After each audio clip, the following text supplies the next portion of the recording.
Monsieur Legault, à vous la parole. Oui, bonjour tout le monde. Avant de vous donner le bilan de la journée, je veux revenir sur ce que j'appellerais l'évolution des consignes. On le sait, la pandémie évolue, le contrôle de la situation évolue, donc c'est normal que les consignes évoluent. C'est pas parce qu'on change d'idée, c'est parce qu'on s'adapte. Puis je vais vous donner quelques exemples. Quand on a au début vu que la pandémie s'accélérait, on a fermé, entre autres, les commerces, les écoles, les services de garde.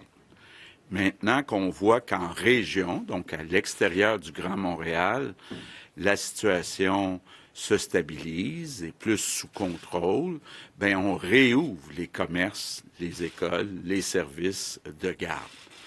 Je donne un autre exemple. Les proches aidants, au début, surtout avec les problèmes qu'on avait dans les CHSLD, on a refusé aux proches aidants d'aller visiter leurs parents, par exemple, parce qu'on voulait limiter la propagation du virus. Bon, là, il est arrivé un phénomène. Après 2 mois, c'est un peu normal. Il s'est créé beaucoup d'anxiété chez certaines personnes en résidence. Il y en a même qui refusaient de manger parce qu'ils étaient habitués de voir de temps à autre leurs enfants. Donc, dans la balance des inconvénients, on a évolué, la situation a évolué, puis on a décidé de donner accès aux proches aidants pour aller voir les résidents. Donc, la situation a évolué. Autre exemple, les personnes de 70 ans. Je vous rappellerai qu'au début même, on parlait justement des personnes de 70 ans, on leur disait de ne pas sortir. Après, on a dit, bien, faites attention, faites faire vos courses, votre épicerie par quelqu'un d'autre. Et on a mis en place des consignes comme le 2 mètres. Et la santé publique, de façon très indépendante, a décidé que maintenant, c'était correct, c'était acceptable que les personnes de 60, 69 ans reprennent leurs activités régulières, tout en maintenant le 2 mètres, là, qui commence à être pas mal dans la tête des gens. Donc, la situation évolue, on s'adapte. Là, il y a des gens, j'entends des gens qui disent on retourne des enfants dans les écoles primaires en région, mais on n'a pas le droit de faire des rassemblements familiaux. C'est quoi la différence? Bien, la différence, c'est qu'il faut y aller graduellement.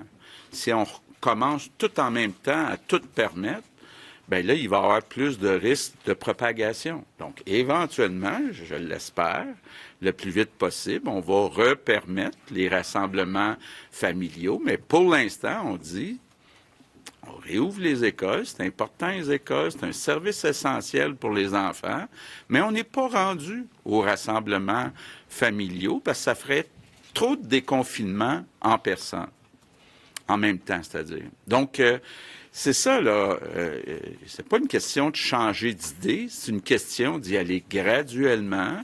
C'est une question de s'adapter, de regarder aussi l'évolution de la pandémie dans chaque coin du Québec.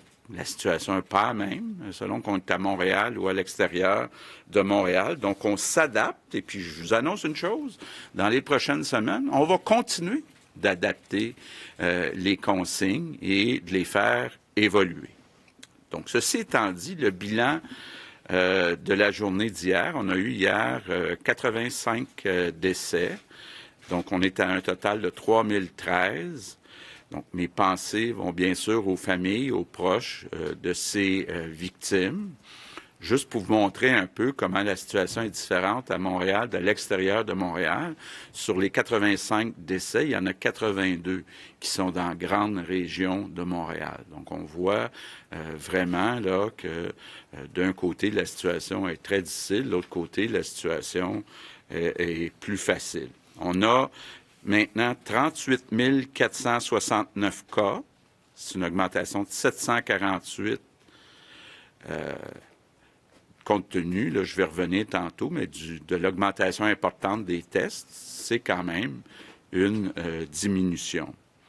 faut aussi rappeler qu'on a au moins 9 700 personnes parmi ces 38 000 qui sont guéries.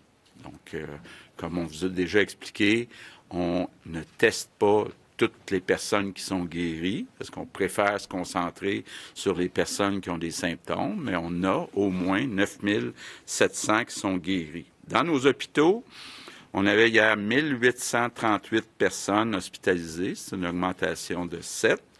193 personnes aux soins intensifs, c'est une diminution de 6. L'autre question que j'entends beaucoup, je lisais un peu ce que les gens écrivent, j'ai parlé à beaucoup de monde en fin de semaine. Évidemment, la question que tout le monde se demande, c'est pourquoi on a plus de décès au Québec qu'à d'autres endroits dans le monde. Moi, je dirais qu'il y a 3 grandes raisons. Première raison, la relâche scolaire.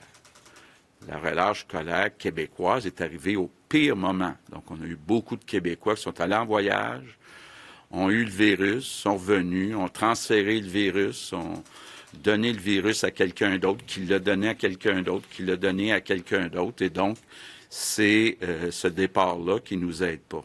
Ça, c'est la première raison. Deuxième raison, c'est qu'au Québec, ça a toujours été le cas, même quand il y a des grandes chaleurs, on déclare tous les décès associés à une maladie, un virus. Donc, on est réputé pour déclarer, et puis même par association, quand quelqu'un décède dans un CHSLD, s'il est associé à quelqu'un qui avait la COVID, ben, il est calculé comme COVID. C'est pas le cas partout dans le monde. Et la troisième raison, puis là, on est tous responsables, les gouvernements, là, puis j'essaye pas de nier et puis de me défiler, mais on était mal préparés dans nos CHSLD. D'abord, il y a une question, puis un enjeu de société. On a au Québec beaucoup plus de personnes âgées dans les centres de soins de longue durée, toute proportion gardée, qu'ailleurs dans le monde. C'est un choix de société qu'on a fait. Beaucoup de nos parents, nos grands-parents aboutissent dans les CHSLD, plus au Québec qu'ailleurs. Bon, est-ce qu'il faudra revoir ça? C'est sûrement quelque chose sur lequel il faudra se pencher. Deuxièmement, ben, les gens étaient mal payés dans les CHSLD. Donc, dans les CHSLD privés, on parlait de 13 $ de l'heure. Dans les CHSLD publics, on parlait de 21 $ de l'heure. Donc, ce n'est pas des salaires très élevés. Résultat des courses, beaucoup de personnel à temps partiel et du personnel qui s'est promené d'un CHSLD, donc d'un centre à l'autre. Donc, sans amener, évidemment, parce qu'il y avait du personnel peut-être un peu moins qualifiés, qui ont eu le virus, puis qui l'ont amené dans plusieurs résidences. Donc, de ce côté-là, on a tout un mea culpa à faire, là, tous les gouvernements, puis encore une fois, je ne veux pas blâmer les autres, là, je prends ma part de responsabilité, mais on était mal préparés dans nos centres de soins de longue durée, et puis, c'est une des raisons pourquoi on a plus de décès. Vous l'avez vu vendredi ou en fin de semaine, l'Institut national de la santé publique a rendu public 2 études, 2 prévisions. D'abord, je le précise, c'est pas moi, c'est pas le gouvernement qui a décidé de la date puis l'heure de la publication des études. Je sais que des gens ont dit, pourquoi un vendredi après-midi? Bon, est-ce qu'il aurait dû attendre au lundi matin? Là? Il y aurait peut-être des gens qui auraient dit, là, pourquoi vous retenez des études pendant 3 jours? Bon, bref, ils les ont sortis au moment où les études étaient prêtes. Ces 2 études-là arrivent aux mêmes conclusions. D'abord, bonne puis une mauvaise nouvelle. En région, à l'extérieur du Grand Montréal, la situation est sous contrôle. Donc ça, c'est une conclusion importante pour la suite des choses. Par contre, à Montréal, la situation n'est pas sous contrôle et est inquiétante. Puis là-dessus, là, je vais être très clair. Là. On est tous inquiets de la situation à Montréal, moi, le premier. Donc, il n'y en a pas des plus inquiets puis des moins inquiets. Là, on est tous inquiets. Puis quand on regarde les prévisions de l'INSPQ, bien, on voit que s'il y avait des confinements, il y aurait un risque majeur là, d'explosion des cas, des hospitalisations. Donc, c'est pour ça qu'on a pris la décision que les commerces, les écoles, les services de garde n'ouvriront pas dans la grande région de Montréal avant le 25 mai. Et c'est pas impossible que ça soit même repoussé plus tard. Puis c'est pas impossible que les écoles, on décide dans le Grand Montréal de seulement les réouvrir en septembre. Mais on va suivre la science, on va suivre les résultats, on ne prendra pas de risques. Et si la situation n'est pas sous contrôle à Montréal, on va repousser l'ouverture des commerces, des écoles, des services de garde. On est tous d'accord avec ça. Que ce soit les spécialistes du fédéral ou les spécialistes du provincial ou du municipal, on est tous inquiets de Montréal, puis on suit la situation de très près. Bon, maintenant, pour envisager éventuellement déconfiner, une des clés, c'est de faire plus de tests. Bon, on a réussi, à peu près en une semaine, de passer de 6 000 tests par jour à 10 000 tests par jour, mais c'est pas assez. Il faut augmenter plus que ça. Et c'est pour ça qu'on a adopté en fin de semaine un décret pour demander à certains groupes de professionnels, comme par exemple les dentistes, les hygiénistes dentistes, de pouvoir faire des prélèvements, donc faire des tests. Donc on va avoir plus de monde pour être capable de faire des tests. Donc on pense que dans les prochains jours, on va être capable d'augmenter le nombre de tests et puis de bien suivre la situation. Autant en région, on veut être certain que ça reste sous contrôle, qu'à Montréal, où on veut voir si la situation finit par s'améliorer. Bon, évidemment, le grand défi qu'on a, en particulier à Montréal, c'est le personnel. Content de voir, il y a quelques centaines d'employés qui ont recommencé à revenir dans le réseau au cours des derniers jours. On espère que ça va se poursuivre. Puis je lance encore un appel. Tous ceux qui ont fini leur quarantaine, tous ceux qui ont eu le virus, puis là, ils ont passé le temps qu'ils devaient passer à s'isoler, s'il vous plaît, revenez. Parce qu'on a dans le réseau des gens fatigués, des gens qui ont besoin de repos, puis donc on a besoin de renfort. Bon, vous dire aussi, du côté des soldats, on est rendu à 780 soldats dans les CHSLD. Bien, pas tous dans les CHSLD, je pense qu'il y en a peut-être 200 là, qui supervisent à l'extérieur des CHSLD, mais quand même, ça vient donner un bon coup de main. Puis je veux dire merci à l'Armée canadienne. Je sais qu'ils veulent augmenter ce nombre-là à 1350. C'est bienvenu, évidemment. Mes remerciements du jour, c'est pour tous ceux qui ont organisé les deux grandes fêtes, samedi soir puis dimanche soir. J'ai écouté les deux, là, en direct de l'univers à Radio-Canada samedi soir, et puis une chance qu'on ça dimanche, hier soir, à TVA et à Télé-Québec. Ça fait du bien. Ça fait du bien de voir nos grands, Céline Dion, Ginette Renault, Jean-Pierre Ferland, Claude Dubois, j'en oublie, Gilles Vigneault. T'es content de le voir en forme. T'es content aussi, j'ai trouvé très drôle Marc Labrèche en Louis Mariano. Ça a fait ma soirée samedi soir. Et tous les groupes de jeunes aussi, que peut-être moi, personnellement, je connais un petit peu moins. Mais je pense que ça a fait du bien aux jeunes de voir des groupes de jeunes, puis ça a montré qu'on a de la relève, puis qu'on a du talent au Québec. Donc, merci à tous les artistes de nous avoir fait du bien, une chance qu'on vous a. Une nouvelle pour vous aussi. On vient juste de me donner le chiffre. Vous savez, hier soir, il y avait une collecte de dons pour les petits frères, là, pour ceux qui s'occupent des personnes âgées qui sont seules, et pour les organismes qui s'occupent de violences conjugales. Les Québécois, là, m'impressionnent toujours.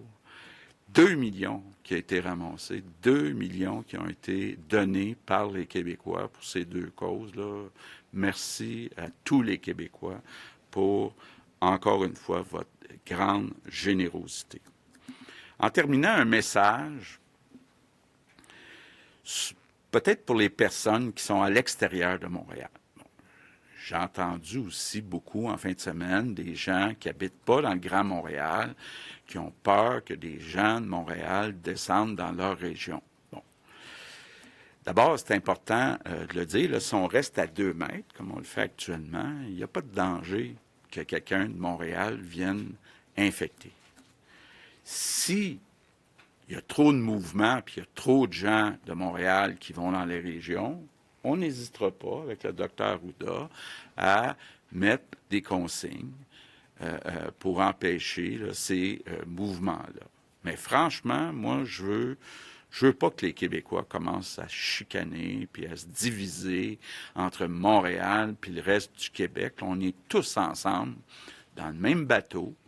On doit tous se serrer les coudes à 2 mètres, tous les Québécois ensemble. Donc, je remercie beaucoup tous les Québécois pour leur solidarité. Je compte sur vous.